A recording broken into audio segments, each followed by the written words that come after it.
Well, hey there, everybody. Welcome to this live stream that I'm going to do here. So it's Saturday, January the 26th, and it's almost noon here. So what I wanted to talk to you about is about some things that have happened in the last couple days, and some conversations that I had, and the announcement. I'll get to that as to what I'm going to do about it. So let me begin by telling you about really a very interesting conversation I had. So while at work, I was speaking with a customer, and I noticed that the customer was wearing a little like a plastic little bracelet, like the old like Live Strong for Lance Armstrong, that kind of thing. But it was blue, and it mentioned Israel on there. And also on the back of the cell phone was one of those little things that they use to hold the cell phone with, and it also mentioned Israel. And so I said to the person, I said, I see these two things. And I said, I was just very interested as to what those were. And his response was, well, I'm not Jewish, but I attend a Messianic Jewish church. Oh, okay. Now, I'll confess this to you. I had heard of these. I can't remember. I think I remember meeting one person that was a Messianic Jew. But this was honestly the very first quote unquote Gentile that I had ever met that was attending a Messianic Jewish church. And so I said, okay, so what does that look like? What does that look like? And actually, before I asked what it looked like, I said, well, what led you there? And so he said that he and his wife had both been raised, I believe, Christian.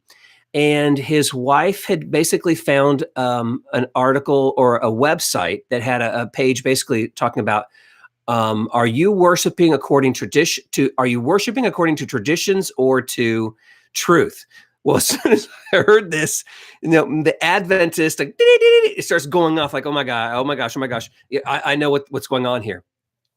And so he said, we worship on Saturday, the Sabbath, rather than da da da da da.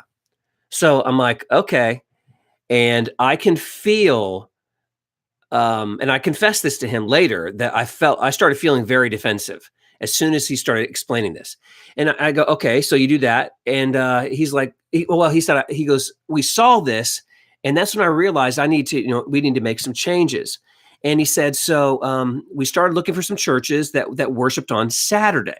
And so he said he went to this one church. It was like a Universal Church of God or something, and they worshiped on Saturday. And he said, but I wasn't really comfortable there. And then he thought, what about a Messianic church? And so he found this one online. He watched some of their services online. He liked it. And so he started going, and he fully bought in. And I don't mean to say bought in like he's being sold a bill of goods. I'll get to that. But he going to this church, I guess, for a couple of years. So then I asked him, okay, well, what does that look like? How does this play out? And he said, well, I keep the Sabbath, which I didn't get into. But he also said, I keep the Levitical laws. Now, probably 10 to 15 minutes prior to that conversation, he and I were getting lunch, and he saw some chicken Parmesan there. And he said to me, he's like, now what's in that chicken Parmesan? He's like, is there anything else mixed with that? I'm like, no, it's just chicken and sauce and mozzarella. And it kind of went over my head a little bit. But when he sat down, he's like, I follow the Levitical laws, which is why I asked you, because he says, I was thinking about chicken cordon bleu that will sometimes have pork or something in it. And I'm like, I know exactly where you're going here, brother. And he's like, and that's why when we went to dinner the other night, I only ate onion rings, and everybody else was having like this other stuff. Why? Because some of the other stuff had shrimp, and he wasn't going to eat any of that stuff. So I said to him, I confessed to him at that point in time, I said, listen, when you first said, I said, you're talking to a guy who's a former Seventh-day Adventist. He knew exactly He's like, "Oh yeah, I checked them out." I said, "Great." Well, I'm a former Seventh Day Adventist. I left about going on now 15 years ago. I said, but I told him, I said, when you first mentioned this, I immediately felt very defensive. Truthfully, I can't help it. But like, if I have to identify and label the emotion, the closest thing I can get to is anger. I feel anger. And so I said, I'm feeling that way. I said, but I'm reminding myself, and it's true, I was reminding myself that I don't know where you stand on the Sabbath. I said, so I'm going to presume that you do not believe that keeping the Sabbath is going to save me or save you. And he said, oh, no. I said, great. We have no problem. Because as I've stated in my videos before, I don't believe that because you choose to worship on Saturday or Wednesday or whatever day of the week, that that's going to save you or not.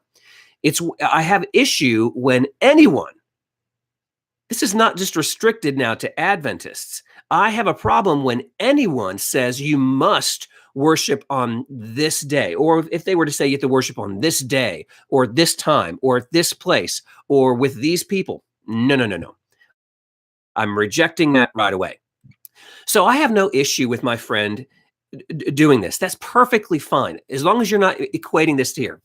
But this is the statement that he said, that our conversation was interrupted, so we couldn't complete it, but I would want to have more of a conversation with him if I can. Unfortunately, this customer does not live near here. So I'll have to hopefully maybe follow that conversation up another time. But this is what the gentleman said. He says, as a Christian, I want to live the kind of life that Jesus lived. And then he said, and Jesus lived by the Torah, and so I want to live by the Torah. And so again, as soon as now I hear this comment, again, I have this automatic, like, I reject it. And so I was able to calmly and respectfully say to him, I said to him, I think that I understand. And I said, I think that I agree with the sentiment of your comment. I want to live like Jesus lived. And I said, I think what you really mean is principle. I want to live by the principles that Jesus lived. And that I can fully get behind. I said, but I cannot live by the mantra, I want to live exactly the way Jesus lived. And I said to him, quite frankly, I'm not going to ride a donkey to work. I'm not going to give up my home because that's how Jesus lived. And furthermore, and I didn't say this because this is when we were interrupted. We really misunderstand. When he said Jesus lived by the Torah, that's absolutely correct. Jesus absolutely lived by the Torah. And for many, that's where it ends. And they never ask other questions that I think are absolutely crucial, such as, why did Jesus live by the Torah? Why did he do that? Because it was what we have to do? No. Jesus lived by the Torah because he came to fulfill the law. He came to live that law. All the law was to be fulfilled by him. And that's why he did it. Not to say, this is what you, Scott, and everybody after me have to do. This is a very common misunderstanding that many, many people have. Again, I don't have a problem with somebody saying, in principle, I want to live like Jesus lived. I want to help the poor. I want to be loving. I want to love my enemies. I want to live a life of self-sacrifice. How could anyone argue against that? It's when they say, well, Jesus kept the Sabbath, so I have to keep the Sabbath. Because my answer to that was, okay, well, he kept the Day of Atonement too. He kept the Feast of Tabernacles. He kept all 613 laws.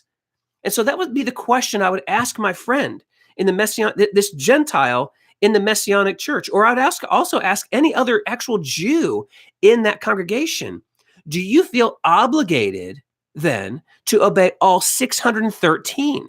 Because this is where so many fail, is that they will pick and choose. They will pick and choose the ones that they want to keep. And this is what I have a major problem with. So my point, first off, is I take issue with the idea of I want to live like Jesus lived. There has to be a qualifier given there. And as long as it's living by the principles, I'm fine. Here's the second thing that's happened over the last couple of days. I heard or I saw somebody write something along the lines of this. Well, it's in the Bible. It's in the Bible. And I think it was even yesterday that someone commented on one of my videos about, well, it's the Sabbath is in the Bible. So my response to that person was, okay, just I want to be clear about something. So you haven't and you are not going to cut your hair, correct? Because it's in the Bible. You're not supposed to cut your hair. It's also in the Bible that you're not supposed to wear clothing of more than one fabric. So the point I'm driving at here, because especially with the one about hair, this was something that was. Let me pause there. What if I do that? What if I live by, well, it's in the Bible, and as long as I can read the text, I will follow it. Then we're really missing a crucial thing, and that is context is everything. Context is everything. We cannot simply go by this verse. We have to understand contextually what is it about. We have to find out who is this being spoken to? Why is it being said to them? Is this a temporary thing or an eternal thing? For instance, when I said to this person, hope you haven't cut your hair and you're not going to, my point is there was a law given to the Levites, and namely Samson, not to cut the hair. So, but what if I live by, well, it's in the Bible? Well, then I have to do that too. No. We have to understand the context. And so this is why for many, they will go out and they kind of, this is going to sound rather harsh. I do not mean it to sound harsh. When I was an Adventist and we would have these, evangelistic series, Daniel and Revelation, of course, we would change the name of it because that's just too obvious. But we followed the same traditional methodology of an evangelistic series. When we did it, I would very, very often encounter people who did not have a really deep grasp of the scriptures. This is not to say this is not picking me up and lowering them. It's not that at all. I'm just simply saying that I dealt with a lot of people who did not have a really strong knowledge of the Bible. And so for some people, just simply showing it to them, just showing Exodus 20, verse 8, that's it. Because they know you're not supposed to steal, you're not supposed to lie, you're not supposed to commit adultery. They know that. So we also have to do this. The context doesn't ever come into the equation at all. It's just there. My point is, you need to do your due diligence. Just this morning, I was commenting to someone on here because the person is telling me how when I left the church 12 or so, 13 years ago, that I've missed the ball, something along those lines. The point that I think I responded to that person is because they're saying I'm not even an Adventist, and I'm not even an Adventist, and I can see it. So it's clear, it's in the Bible. My response to that person was, tell you what to do. Here's my challenge.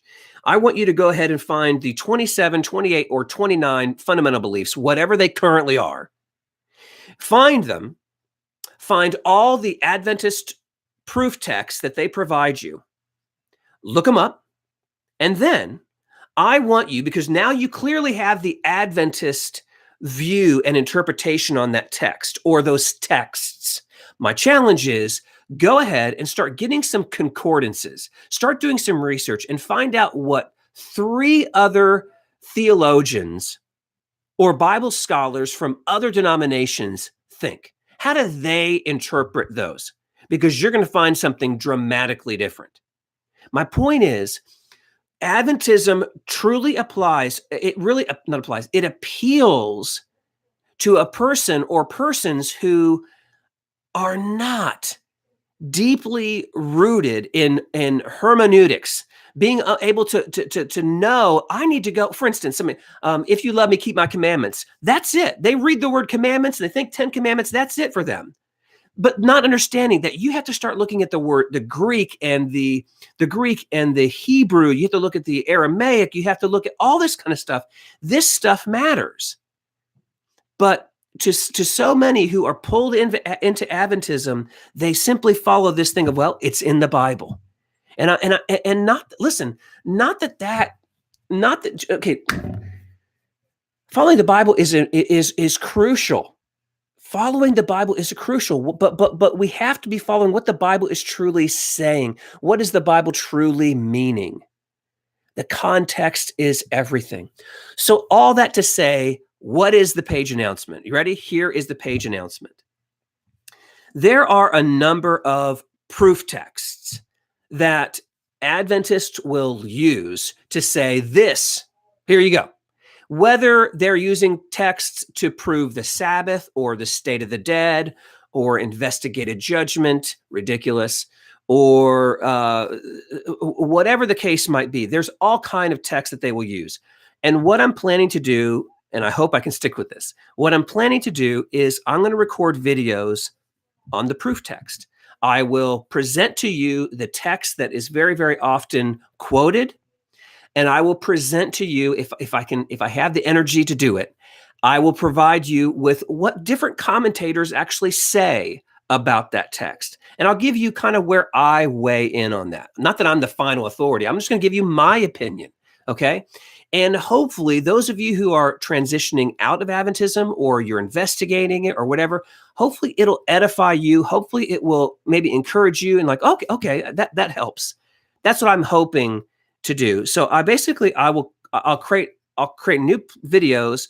I'll also create a new playlist, and the playlist what we called something like response to proof texts, and each one will kind of give you what the proof text is and all that kind of stuff. So that's my plan.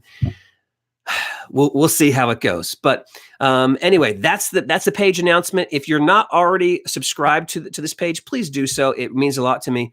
It kind of just helps me verify, okay, this is making a difference. The biggest video on this whole page is the why I left the Seventh-day Adventist Church. I mean, this morning, I think there were a total of over 14,000 views. And that's great. I mean, I don't presume that number is really accurate, meaning like, I don't know that 14,000 people, separate people have sat down and spent an hour watching the whole thing. Some people probably just clicked on it and moved on. Who knows? But,